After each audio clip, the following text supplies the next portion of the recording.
നേരിട്ട് കാണുന്നത്. അതിൻ്റെ മുന്നേ കുറേ ആൾക്കാരായിട്ട് ഗ്രൂപ്പിൽ പരിചയമുണ്ട്. ഇപ്പം ഇവിടെ വന്നപ്പോൾ ഒരുപാട് ആൾക്കാരെ കാണാൻ പറ്റി. വളരെ സന്തോഷമുണ്ട്.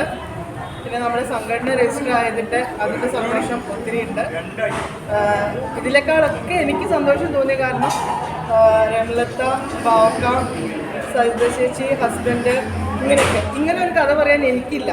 കാരണം എൻ്റെ അസുഖം വന്ന സമയത്ത് എന്നെ വിട്ടിട്ട് പോയൊരു ഹസ്ബൻഡാണ് എനിക്കുള്ളത്. എൻ്റെ മോളുടെ 2 വയസ്സിലായിരുന്നു എനിക്ക് അസുഖം വന്നിട്ടുള്ളത്. ഇപ്പം വളരെ അന്തസ്സോടുകൂടി ഞാൻ എൻ്റെ മോളെ വളർത്തുന്നുണ്ട്.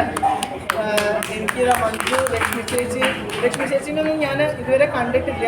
കോഴിക്കോടിലെ മീറ്റപ്പ് കഴിഞ്ഞതിന് ശേഷം ചേച്ചി എന്നെ വിളിച്ചു.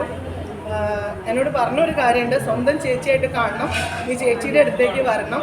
അപ്പോൾ ഇതെൻ്റെ കുടുംബമാണ്, നമ്മുടെ കുടുംബമാണ്. അപ്പോൾ ഒത്തിരി സന്തോഷമുണ്ട്. നമുക്ക് എല്ലാവർക്കും ഒത്തുചേർന്ന് മുന്നോട്ട് പോകാം. ഇത് വൻ വിജയമാക്കി തീർക്കണം നമുക്ക് ഈ ഒരു സംഘടന.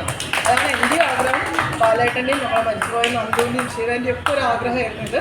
ഇത് അങ്ങനെ തന്നെ മുന്നോട്ട് കൊണ്ടുപോകണം എന്നാണ് എനിക്ക് പറയാനുള്ളത്. Thank you.